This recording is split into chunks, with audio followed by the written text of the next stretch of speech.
Halo guys, Assalamualaikum warahmatullahi wabarakatuh. Kita kembali lagi pada ini salah satu tutorial yang menurut saya sangat penting ya. Karena ini adalah tutorial ke part 7 yaitu cara membaca data. Dan ini yang menurut saya yang sangat penting. Setelah kita beriklan maka kita perlu membaca data apakah data ataupun cara yang kita gunakan dalam beriklan itu baik konten produknya itu sudah tepat.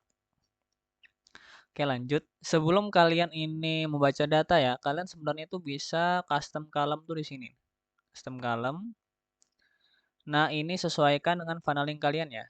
Nah, kebetulan saya ini untuk kasus yang pertama ini saya memakai funneling yang form 2 halaman gitu loh. Oke, lanjut yang pertama adalah biasanya saya taruh itu pertama adalah jangkauan, impresi sama frekuensi.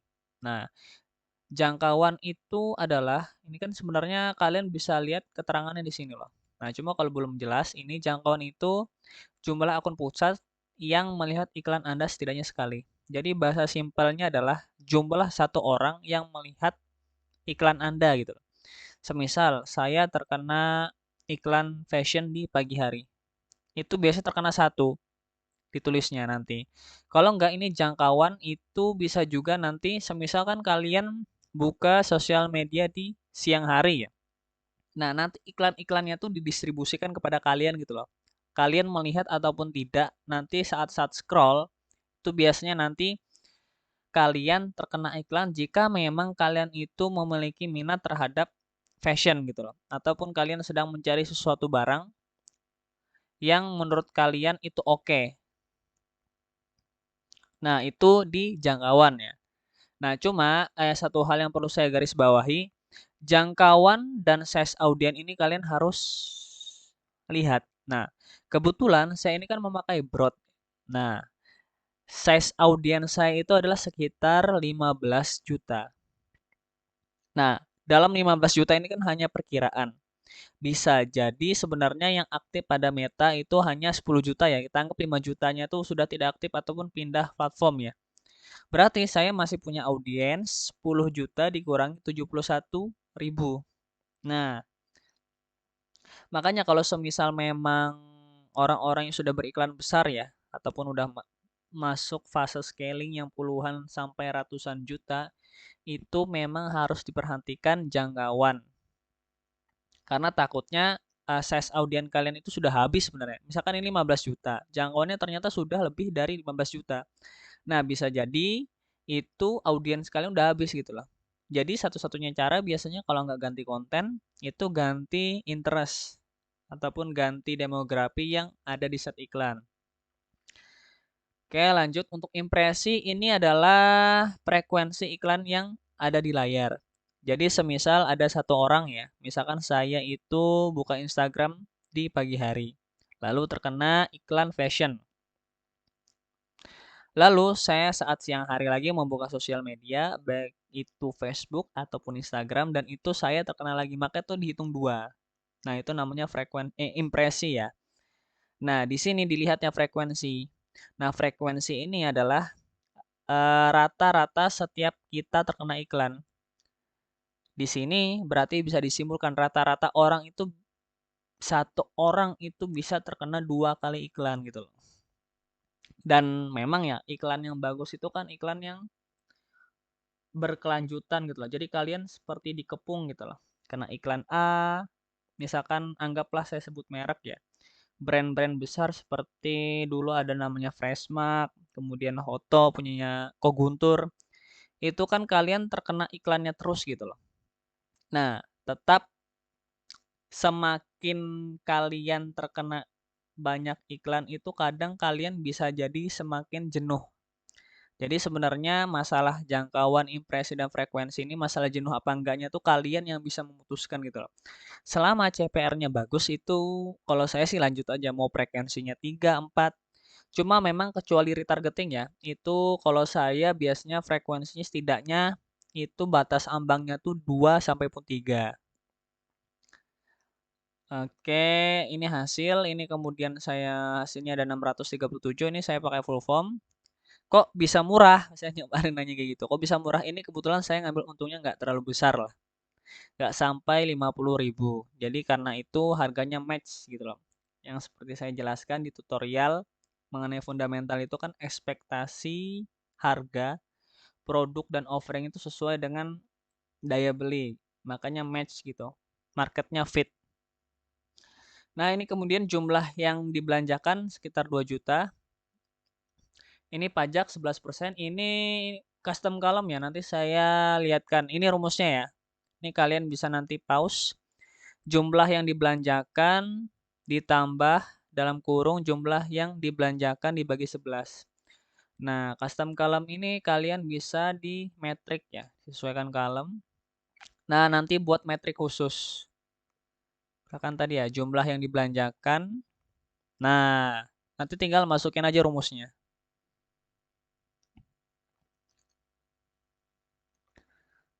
Oke, sekali lagi saya lihatkan ya. Jumlah yang dibelanjakan ditambah dalam kurung jumlah yang dibelanjakan dibagi 11. Kalau dulu kan pajaknya masih 10%, jadi 11 itu diganti 10, tapi kan sekarang karena pajaknya naik 11%. Oke, ini CTR. Ini CTR sebenarnya ini persentase yang menjelaskan iklan kalian, konten kalian itu match apa enggak. Nah, cuma kalau saya biasanya lihat langsung di CPC-nya aja. Nah, CPC ini adalah rata-rata untuk setiap orang dalam mengklik iklan. Dari 2.200.000 ini ada orang yang mengklik sekitar misalkan anggaplah 3.900 ya. Kita makanya bukan yang klik tautan unik ya, klik ini.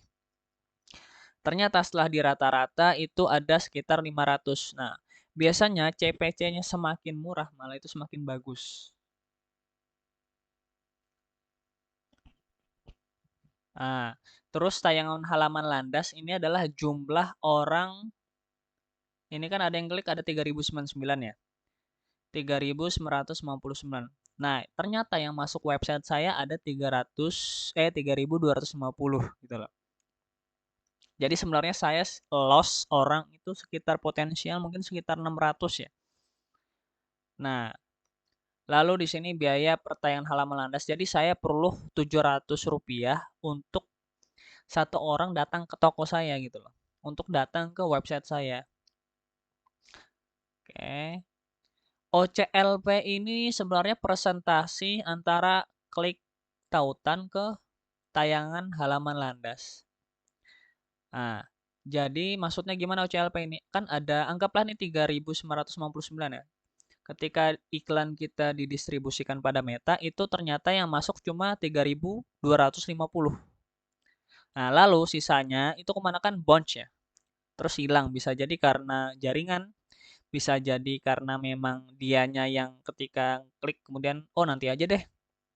Nah, itu dihitung dalam bentuk persen. Jadi 80% itu yang masuk ke website saya itu ada sekitar 80%.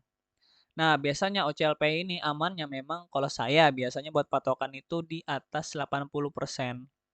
Kalau semisal di bawah 80, anggaplah 70 atau 60 itu biasanya bisa jadi itu website kalian yang lemot.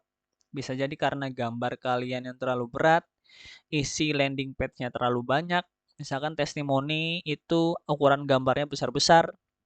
Makanya website itu landing page ya itu wajib kalian optimasi juga. Kalian harus cek.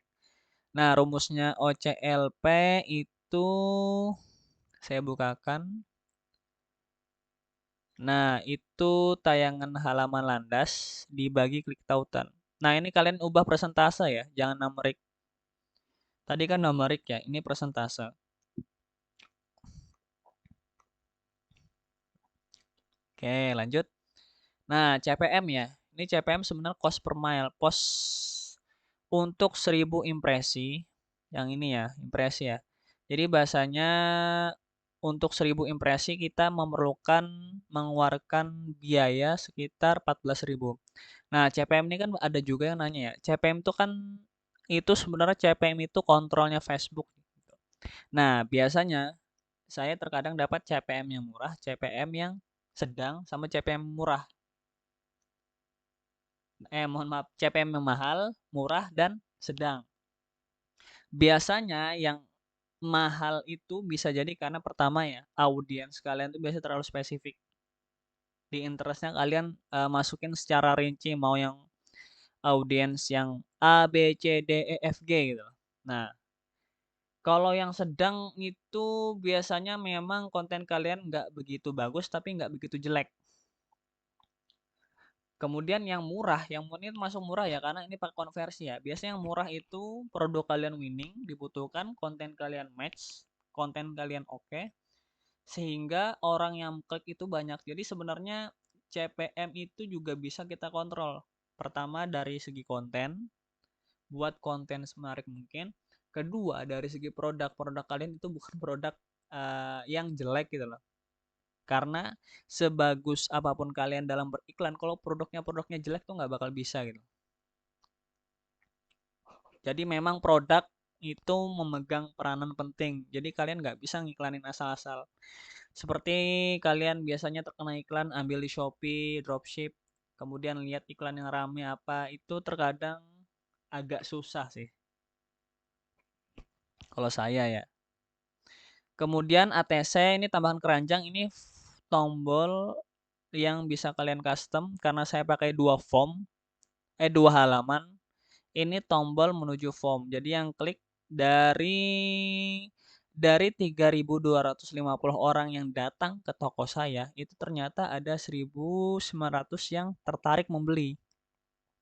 Nah, dia klik kemudian muncul form kan. Nah, setelah muncul form, nah biaya per penamaan keranjangnya tuh 1.174. Jadi saya perlu setiap orang yang mengklik tombol keranjang ya dan masuk ke halaman form itu perlunya 1.000. Nah, ternyata yang karena itu form ya, ternyata yang masuk ke website yang melesaikan formnya dan pembeli itu ada 637 orang. Jadi mungkin sekitar hampir setengahnya ya.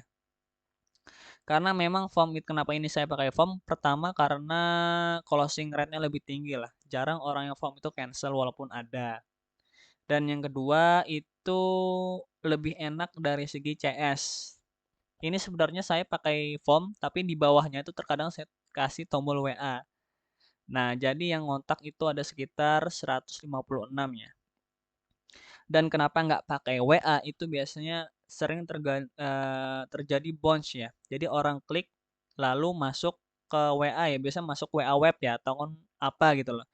Cuma orang itu kan perlu sekali lagi klik untuk menyampaikan pesan. Nah, biasanya rata-rata orang yang mau pakai WA tapi tidak mau audiensnya hilang, yang sudah klik itu biasanya pakai short form. Nah, kalau saya ini kan pakai full form ya. Full form itu ada termasuk ongkir. Jadi lengkap. Nama, nomor HP, alamat lengkap termasuk kecamatan, lalu ongkirnya. Jadi orangnya itu tahu harus menyiapkan uang berapa, alamatnya jelas.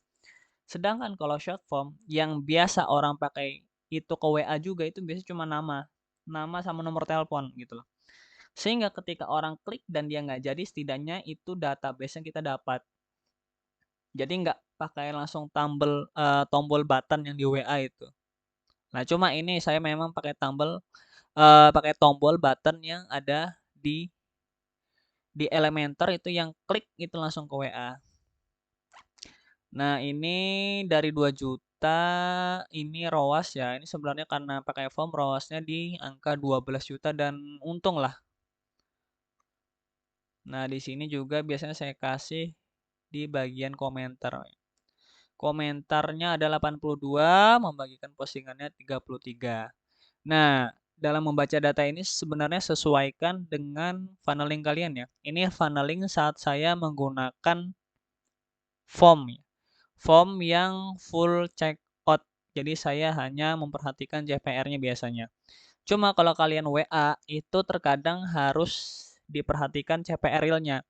Karena nggak semua yang masuk WA itu closing. Cuma biasanya kalau WA itu pasti lebih murah daripada yang form.